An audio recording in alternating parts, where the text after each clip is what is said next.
दोस्तों, रूस Ukraine war ने रूसी अर्थव्यवस्था की रीढ़ की हड्डी तोड़कर रख दी है।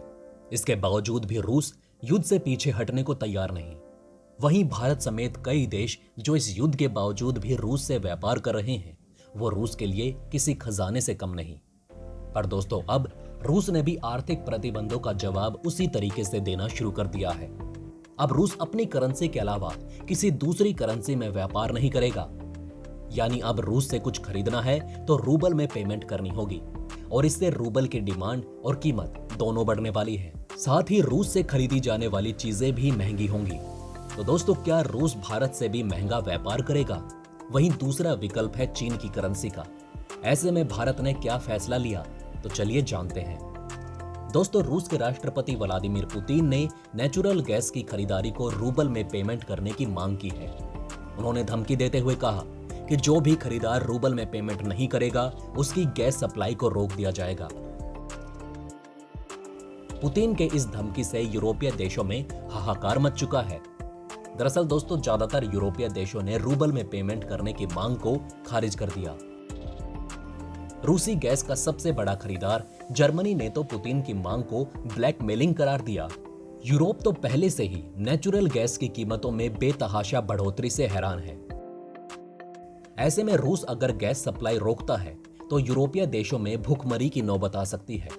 इतना ही नहीं, करोड़ों लोगों को गैस की कमी से भीषण ठंड का सामना करना पड़ सकता है। पुतिन के फैसले के बाद आशंका जताई जा रही है कि यूरोपीय देशों की गैस सप्लाई 1/3 तक कम हो सकती है। रूसी गैस पर सबसे ज्यादा निर्भर देश जर्मनी है। ऐसे में उसने जल्द इमरजेंसी प्लान्स पर काम करना शुरू कर दिया। अगर रूस गैस की सप्लाई को रोकता है तो यूरोपीय देशों की इकोनॉमी पर भी गहरा असर पड़ सकता है। माना जा रहा है कि रूसी गैस का एक्सपोर्ट पुतिन का सबसे बड़ा हथियार है।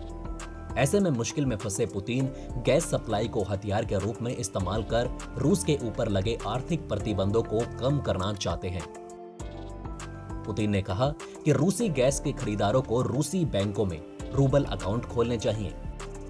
ऐसे में 1 अप्रैल से सप्लाई की जाने वाली गैस का पेमेंट इन्हीं अकाउंट्स के जरिए किया जाएगा। अगर रूबल अकाउंट से पेमेंट नहीं किया जाता तो हम खरीदारों को डिफॉल्टर मानेंगे और उन्हें इसके नतीजे भुगतने होंगे। कोई भी हमें मुफ्त में कुछ भी नहीं बेचता है और हम चैरिटी भी नहीं करने जा रहे हैं। ऐसे में गैस की सप्लाई रोकी भी जा सकती है। लेकिन रूस के राष्ट्रपति की इस मांग को यूरोपीय यूनियन और G7 के सदस्य देशों ने खारिज कर दिया। इटली ने कहा कि वो रूस को कड़ी प्रतिक्रिया देने के लिए अपने यूरोपियन पार्टनर्स के कांटेक्ट में है। ऐसे में वो खुद के देश के लिए गैस सप्लाई को बरकरार रखने के लिए दूसरे रास्तों की तलाश कर रहा है। जर्मन गैस कंपनियों ने कहा कि वो रूसी गैस की सप्लाई में आने वाली कमी को लेकर सरकार से बातचीत कर रहे हैं और फ्यूचर के कदमों को लेकर एक रोड मैप तैयार कर रहे हैं। वहीं पुतिन के आदेश के मुताबिक विदेशी खरीदार गैस के भुगतान के लिए रूस के गजप्रॉम बैंक में खास खातों का इस्तेमाल करेंगे। आदेश में कहा गया कि गजप्रॉम बैंक गैस खरीदार की ओर से रूबल खरीदेगा और इसे सरकार के अकाउंट में ट्रांसफर करेगा। बड़ी बात यह है कि रूस के साथ हुई डील के मुताबिक खरीदारों को अप्रैल में सप्लाई हुई गैस के लिए पेमेंट अप्रैल और मई के दूसरे क्वार्टर में करना होगा। ऐसे में इन देशों को गैस सप्लाई बनाए रखने के लिए अपनी तैयारियां करने के लिए समय भी मिल जाएगा। गौरतलब है कि अभी रूस से तेल खरीदने के लिए यूरोपीय देश उसे यूरो में भुगतान करते हैं। इससे रूस का विदेशी मुद्रा भंडार तो बढ़ता है, लेकिन डॉलर के मुकाबले रूबल कहीं पीछे छूट जाता है। अब पुतिन के ऐलान के बाद यूरोपीय देशों को रूबल की कीमतों के आधार पर पेमेंट करना होगा, जिसकी वैल्यू में उछाल और गिरावट का दौर जारी है। यानी भुगतान के लिए करेंसी बदलने से यूरोपीय देशों को अब सप्लाई लेने में भी खासी समस्या आएगी। इसका एक असर यह होगा कि सप्लाई में देरी से तेल गैस के दामों में जबरदस्त उछाल आ सकता है। अपनी करेंसी में पेमेंट लेने का एक फायदा यह भी है कि इससे रूबल का फैलाव बढ़ेगा और उसके कन्वर्जन रेट में सुधार होने की संभावना बेहतर होगी। अब दोस्तों, जानते हैं कि किन देशों के लिए पैदा होगी मुसीबत। दोस्तों, रूस ने हाल ही में जिन देशों को गैर याराना की लिस्ट में शामिल किया था, उनमें अमेरिका, यूरोपियन यूनियन के सदस्य देशों के अलावा Britain, Japan, Canada, Norway, Singapore, south Korea, Switzerland और यूक्रेन शामिल थे। इन देशों के साथ किसी रूसी कंपनी के सौदे में भी रूसी सरकार की इजाजत को जरूरी कर दिया गया है। पर अब बात आती है भारत की। क्या भारत को भी महंगे दामों में रूस से व्यापार करना होगा? दोस्तों, रूस और भारत के संबंध इतने गहरे हैं कि रूस ने भारत को तेल पर 60 से 65% का डिस्काउंट दिया है। इससे दो काम होंगे।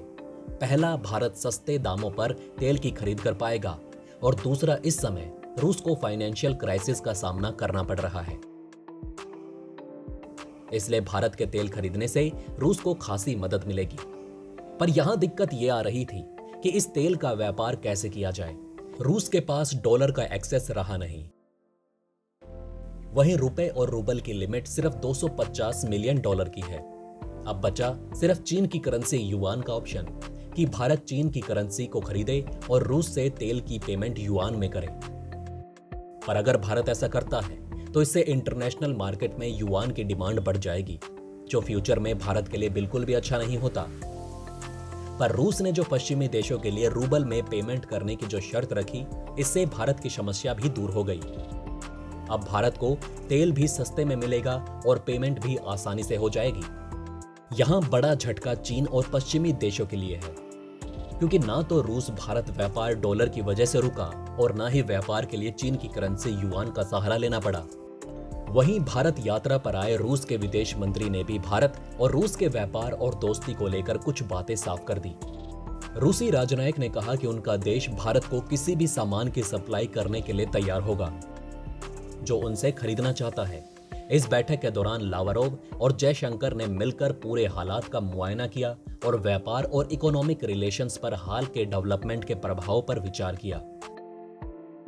दोनों मंत्रियों ने यूक्रेन से जुड़े घटनाक्रम पर भी विचार किया।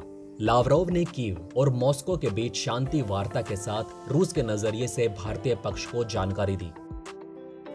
तो दोस्तों, कैसी लगी आपको यह वीडियो, हमें कमेंट करके जरूर बताएं।